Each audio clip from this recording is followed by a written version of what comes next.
It was close to midnight when I heard the rattle on my fence. Not the wind, not a squirrel, not even kids sneaking around. This was heavy deliberate, like someone dragging their body weight over my 6-foot privacy fence. I looked out the window and my stomach dropped. There she was. Karen Miller, our HOA president, clinging to the top like some raccoon in yoga pants. One flip-flop already dangling in the air. She was about to dive into my pool, and that night she had no idea who was waiting for her on the other side. I slid the patio door open. The motion lights burst to life and Karen froze like a cartoon burglar caught in the spotlight. But instead of backing down, she jumped the rest of the way, landed with a thud on the gravel, and squared her shoulders as if she owned the place. "If you won't share," she muttered, "I'll just help myself." That's when my brother-in-law, Tom, sitting calmly by the pool with a beer and his county inspector's badge glinting under the light, looked up and said, "Ma'am, you're trespassing on camera." Karen spun eyes wide but doubled down. She always doubled down. She declared my backyard was common property, that the HOA had jurisdiction. Tom raised an eyebrow and told her flatly, "Unless the HOA annexed this property with the county, you've got no legal ground." For a split second, I thought she'd slink back over the fence. Instead, she cannonballed straight into my pool. Chlorine spraying everywhere, soaking Tom's clipboard. And right then, watching her thrash around in the water like a soaked cat, I realized this was the start of something much bigger. The cops showed up minutes later, shaking their heads at the sight of her dripping wet in my patio chair. They gave her a citation for trespassing and warned her not to do it again. I thought, maybe, just maybe, that humiliation would be enough. I was wrong. The very next morning, a notice was taped to my mailbox, HOA violation, unauthorized use of amenities. According to Karen, my pool was a shared neighborhood resource that I had illegally privatized. By noon, my phone was buzzing with messages from neighbors. Some were confused, some amused, but the real kicker was the email blast she'd sent overnight. In her version of events, she hadn't broken in at midnight. No, she'd been performing a heroic safety inspection. I sat on my porch, reading those lies, and for the first time I felt that sinking weight in my chest. Maybe it would be easier to just ignore her, let her run her mouth, let the neighborhood think what they want. Was I really the selfish neighbor she painted me to be? That thought made me feel small-cornered. For a minute, I actually wondered if I should just give up, sell the house, and leave the drama behind. But then Eleanor, the retired teacher who'd lived here longer than anyone, knocked on my door. "Don't let her bully you," she said flatly. Not long after, Jake, the 20-something, who documented everything on his phone, showed up too. He offered to record every meeting, every stunt, every shred of evidence. And of course, Tom loved nothing more than clipping Karen's wings with official paperwork. They made me realize this wasn't just about me or my pool. If I let her win, the whole neighborhood would be under her thumb. That was the moment I snapped out of it. I decided I wouldn't roll over. I'd fight. The first HOA meeting after the fence incident was chaos. Normally, 6 people showed up. That night, the clubhouse was packed. Karen sat at the head table, gavel in hand, acting like she was presiding over the Supreme Court. She launched into a speech about community harmony and the dangers of selfishness.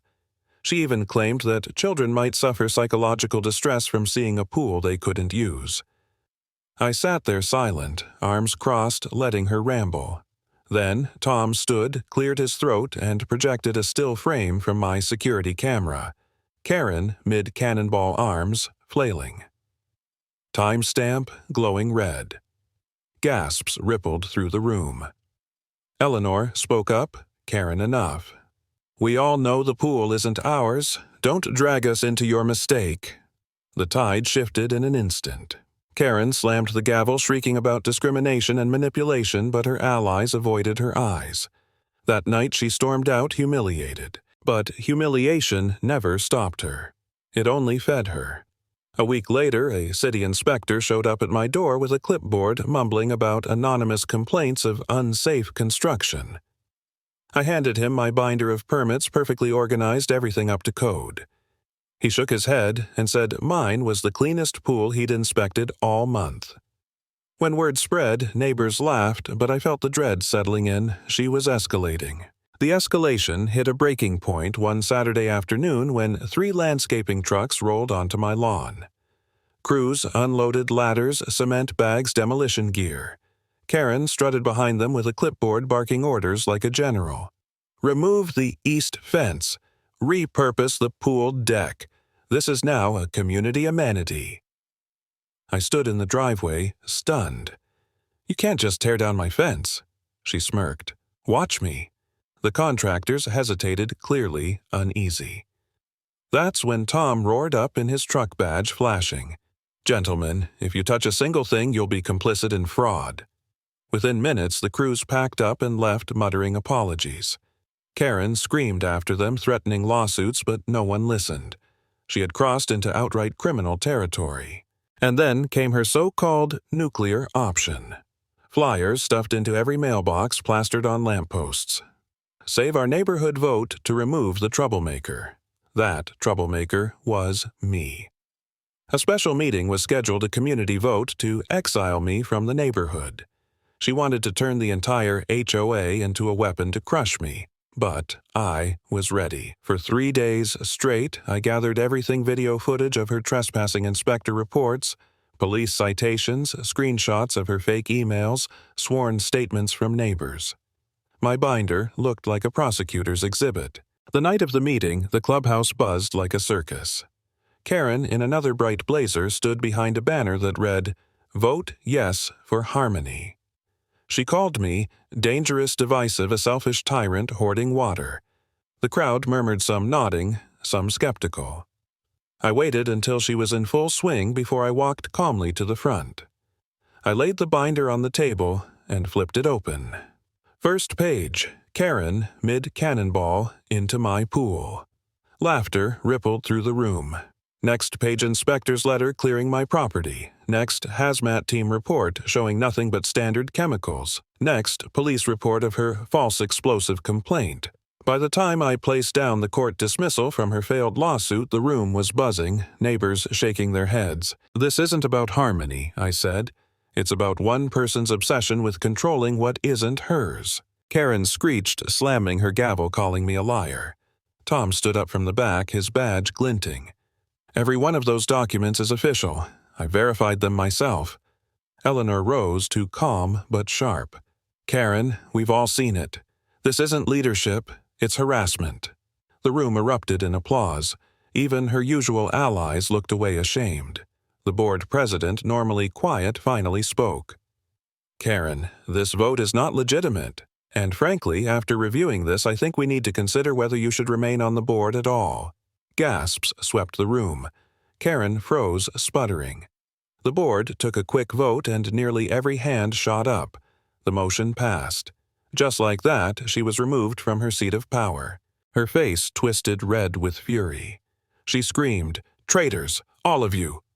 She grabbed her banner, crumpled it, and stormed out, slamming the door so hard the gavel rattled across the table. For a moment, silence hung heavy in the air. Then neighbors exhaled in relief, murmuring thanks to me, clapping me on the back. But I barely heard them. My eyes were still on that door she'd slammed because I knew Karen wasn't finished. And I was right. Days later, in the dead of night, I woke to the sound of a megaphone blaring. I rushed outside and froze. Karen was in my pool again this time, striding through the shallow end, soaked, waving a megaphone like a revolutionary. Neighbors. This pool belongs to all of us. Tonight, we reclaim our rights. Lights flicked on up and down the street. Curtains twitched, doors opened, half the neighborhood stood in their yards watching the spectacle. Tom came jogging over phone, already out, muttering, "She's lost it."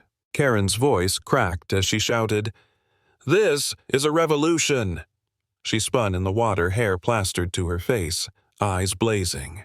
I should have been furious, but instead I felt calm. She had finally crossed the line into pure madness. Eleanor, in her bathrobe, called out sharply, "Karen, get out of the pool. You look ridiculous." Karen whirled on her, sputtering, calling us cowards, claiming I'd manipulated everyone.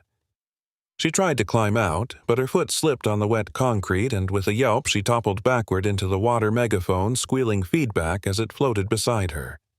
Gasps rippled through the crowd. Tom and I hauled her out, coughing, sputtering, shrieking. He pushed me, but Jake had caught it all on video. He replayed the clip right there on his phone, Karen slipping all by herself.